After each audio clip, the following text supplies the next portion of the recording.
Private members' business items in the order of precedence. Item number 5, standing in the name of Mr. Pearson.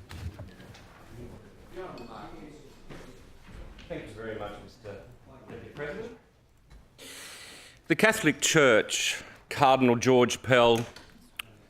Oh, sorry. I ask that you move the motion before speaking to it. Okay, I seek to move the motion regarding relation to the Catholic Church in Australia.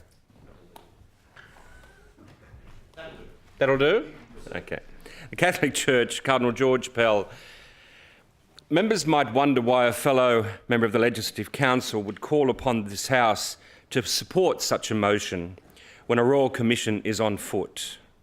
I think it is time, and it is expected by the traumatised victims and outraged community, for the Parliament to speak out on behalf of those who have elected us, and also for those who are not yet old enough to vote. For New South Wales parliamentarians to speak to the actions of the Church. We have parliamentary privilege and can therefore elucidate on the evidence and concerns which the judiciary cannot because of limitations on admissibility of evidence. Childhood sexual abuse has blighted the lives of too many young people, and for too long society has refused to see, hear or speak about their pain.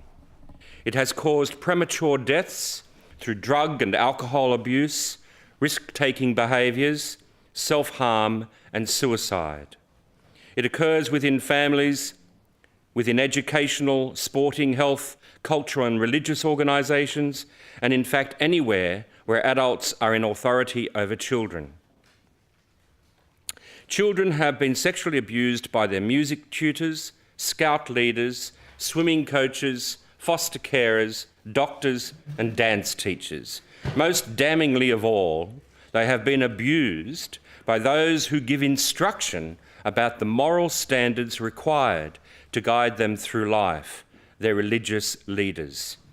These pastors, priests and teachers are accorded great reverence and authority, not just by their own religious hierarchies and communities, but also by mainstream society. Imagine that authority, that power vested in a person sermonising from the pulpit or lecturing in a classroom, groping your genitals or sexually penetrating your body. The secrecy, the shame, the pain, the confusion, the fear and the terror of not being believed, of being damned to hell if you tell. The waking nightmare of having participated, however unwillingly, in breaking the very moral laws you have been told to live by. What moral compass then becomes the guiding principle of their lives? No wonder so many seek solace in obliteration. Many abuse cases in obliteration. Why has my motion singled out the Roman Catholic Church? In various commissions and inquiries, we have seen that pedophiles have been active in other religious denominations, such as the Anglican Church, the Salvation Army, Judaism, Jehovah's Witnesses, and obscure religious cults, to name a few. There are 4 reasons why my motion has singled out the Catholic Church, and I formed this position even before an article which substantiates it, entitled Child Sex Abuse, Restoration of Trust, Key to Survival of the Catholic Church. A commentary by Chris McGillian and Damien Grace was published in the Sydney Morning Herald just recently on the 19th of September. 1, it is important that the culprits are singled out and not allowed to cowardly seek refuge in the shadow of the more broad term, quote, institutional responses to sexual abuse, unquote. It is the sheer volume of the offending in the Catholic Church. In evidence given to the 2012 Victorian Parliamentary, quote, inquiry into the handling of child abuse by religious and other organisations, unquote, police figures show that since 1950, there have been 10 times as many abuse cases in the Catholic Church as in the Anglican Church, which was the next largest group for rates of offending. Given that the Anglicanism and Catholicism have historically been the two highest religious denominations in Australia at 17% and 25% of the population respectively, this massive difference in prevalence is compelling evidence of a serious problem within the Catholic Church and is indicative of its failure to protect children. And there is the culture of clericalism, where the church leadership believes it is only answerable to itself. Obedience to canon law is of more importance than submitting priests to the secular criminal law system. The Congregation of the Doctrine of Faith has stated that, quote, "The bishop has a duty to treat all priests as father and brother," unquote. Patrick Parkinson, Professor of Law at the University of Sydney and specialist in family law and child protection, argues that this has been interpreted by some as an obligation to protect priests and religious brothers from criminal law. Examples of the impact of this clericalism include transferring alleged offenders to other parishes or schools, between parishes, interstate or overseas, permitting international trips to undergo spiritual formation amidst child sexual abuse allegations, persuading complainants, victims and families to remain silent, ignoring school teachers' repeated requests for action against alleged child sexual abuse offenders, and not intervening after inadvertently discovering offenders in the act of child sexual abuse. And the Catholic Church's position of power and privilege within society. The Catholic Church started out on the margins of Australian society. It was a spiritual home for Irish outcasts, political prisoners and prisoners of conscience. With the declaration of World War I, the Church battled against the state in fighting against conscription. As the decades passed, however, the leadership of the Catholic Church aligned itself with the conservative establishment, fighting communism, socialism, and upholding rigid standards of sexual morality as secular society became more permissive. The conservative establishment has been happy to provide support and protection from oversight. In August 2002, when Archbishop George Pell was stood down during an investigation into sex abuse claims against him. During the course of the investigation, Prime Minister John Howard contacted the bishop to offer his support and later publicly stated that he believed Dr. Pell was innocent.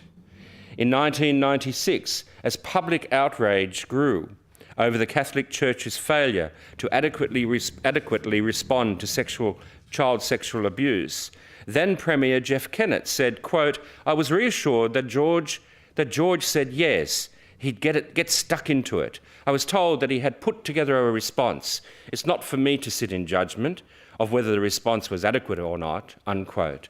Cardinal Pell is on record as saying that he set up the Melbourne response in 1996 after Jeff Kennett told him, quote, "Now you clean this thing up and there won't be a Royal Commission," unquote. In a quote from David Marr, in his essay, quote, "The Prince, Faith, Abuse and George Pell," he said, "For 20 years, in the face of growing public anger and about pedophile priests, political leaders had backed the Catholic Church. Despite protests from victims, their parents, Anglican bishops, lawyers, academics, child protection advocates, a number of Catholic priests themselves, newspapers and police, the business of cleaning up the mess of child abuse had been left to the churches themselves." When Pell provoked an outcry by walking with the pedophile Gerald Ridsdale into court in 1996, Jeff Kennett hosed down calls for a Royal Commission.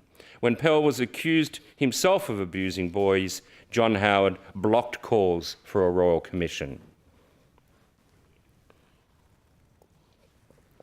The evidence uncovered by the media, whistleblowers, as well as commissions and inquiries has shown that the Church cultivates an aura of untouchability through strategic relationships, it has been able to keep a lid on the scandal of its systemic failure to hold perpetrators accountable for abuse. One example of a disturbing collaboration is between the police and the church, is the activities of the Professional Standards Resource Group. The Police Integrity Commission investigation, known as Operation Protea, was established after the ABC's Lateline program reported in 2013 that the church had an agreement with police to allow it to withhold information about pedophile priests. The investigation found that the police failed to act on multiple allegations of child sexual abuse raised in the PSRG meetings, a clear breach of their duty. This was done through a process of, quote, blind reporting, unquote, where the names of alleged victims of child abuse and other details were deleted from reports to the police. Only recently it was reported that the Catholic Church has finally agreed to cease blind reporting to police. Hundreds of child sex abuse cases going back decades may be reopened as police finally have access to the names of suspected pedophiles. So let us examine in more detail the failure of the Catholic Church to protect children from sexual abuse. In the words of Melbourne Archbishop Dennis Hart in his evidence to the Royal Commission into the institutional responses to child sexual abuse, quote, "The Catholic Church failed to act on the horror story of pedophiles in its midst. There was knowledge and a failure to act. Royal Commission data shows that the Church received child sexual abuse complaints from 335 people against 84 priests since 1980, covering the period of 1950 to 1989. Campaigners say the true number of abuse victims could be as many as 10,000 children. Counsel assisting the Commission, Gail Furness, Senior Counsel, stated that under, quote, towards healing, unquote, the largest number of complaints were made against the Christian Brothers, Marist Brothers, and the De La Salle Brothers, all Catholic. In all, 2,215 victims have come forward. 1,700 people commenced the process, although not all were pursued or substantiated. The most complaints, 43%, were made against the religious brothers, 21% against diocesan priests, and 14% against religious priests. Most of the abuse happened between 1950 and 1980 in orphanages and schools. As evidenced by both the Victorian Parliamentary Inquiry into the handling of sexual abuse by religious and other organisations and the Royal Commission, time and again, over many decades, church authorities concealed the crime from the police, civil authorities, parishioners, Catholic school staff, pupils and their parents within the diocese. Archbishop Hart spoke about, quote, failure to act, unquote, but that is not quite accurate. Church officials did act, but in the worst possible way. Sexually abusing priests were frequently transferred to a new parish or a new school where they continued to offend. The damage to the victims was immense. The breach of trust, secrecy and silence frequently caused deep psychological pain, disrupted a victim's schooling or personal development. Victims felt hurt by knowing that their offender was being protected by the church. Many victims went on to live broken lives, struggling with drug and alcohol addiction, unable to form adult relationships or pursue stable employment. Sadly, many died young as a result of damaged mental and physical health. Police reports have detailed that the suicides of at least 40 people were because of being sexually abused by Catholic clergy in Victoria. When I was only 16 years of age, in Year 10, at Marist Brothers High School, Hamilton, Newcastle, New South Wales, I witnessed Brother Patrick and Brother Romuald walking up and down the aisles of the classroom and stopping near desired boys, placing one hand under their robes, on their penis, and masturbating it, while with their other hand running it up and down the pants of the boys and rubbing their bottoms and genitalia. I observed these boys freeze in fear and confusion. At the beginning of each term, we could select a new seat and desk in the classroom. The perimeter desks were up against the left and right walls. Boys would arrive as early as possible so they could clamour to a seat adjacent to a wall because they knew that this would put them in a position where they would be too far from the brother for him to be able to molest them. I reported those brothers to another brother who I respected. He tried to help, nothing happened, and he soon left the brotherhood. The evidence is overwhelming that the leadership within the church looked the other way. This encouraged the church's offenders to continue committing similar crimes. The offenders knew that their church status would protect them from being arrested and convicted. It was only through the incredibly brave and tenacious campaigning by the families and victims themselves and groups such as Broken Rights that the true scourge of clerical abuse became a matter of public knowledge and outrage.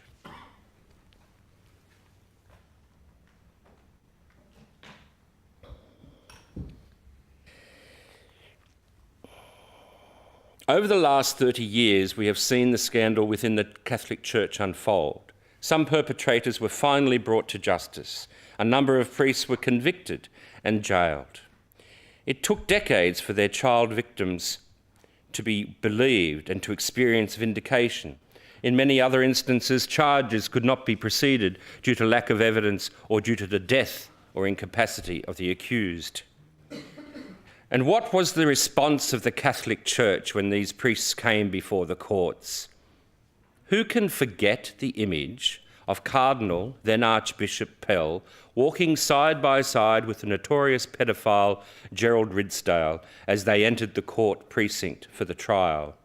The message that the Archbishop Pell and the Catholic Church signalled to the Australian community: we place might and majesty of the Church against the child victim. Cardinal Pell has been subject to rigorous cross-examination before the Royal Commission about what he knew and when. At all times, he seems to have not seen, not heard, and not spoken out. In his own words, quote, "It's a sad story, and it wasn't of much interest to me," unquote.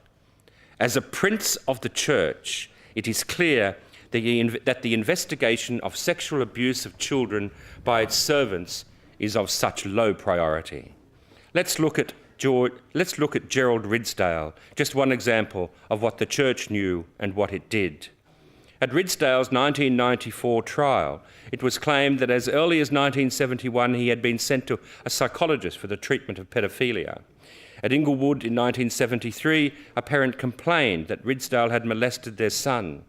A police officer spoke to Bishop Mulcairns, who promised to deal with Ridsdale, but moved him on instead. He was sent to and moved from 5 more parishes until he was sent overseas to New Mexico, and he returned and was appointed as chaplain of St John of God Hospital at Richmond, New South Wales, where he was finally arrested. And he was charged with 30 counts of indecent assault against 9 boys and between 12 and 16 and between 1974 and 1980. He was then convicted and sentenced in 1994 after pleading guilty to 46 charges of abusing 20 boys and 1 girl between 1961 and 1982. Given that the Catholic Church has portrayed itself as a moral pillar and has been accorded significant social status for its stance on sexual behaviour and moral authority, it beggars belief that its leaders would place themselves at arm's length from the actions of those who carry out the authority of the Church in day-to-day life. In summation, the Catholic Church has failed abysmally to protect young people in their care.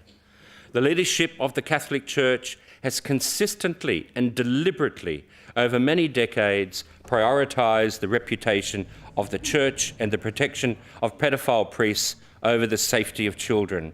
Cardinal Pell may compare the Church to a transport company with the odd dodgy truck driver, but in doing so exposes the hypocrisy of an organisation that has fought to maintain the illusion of moral authority.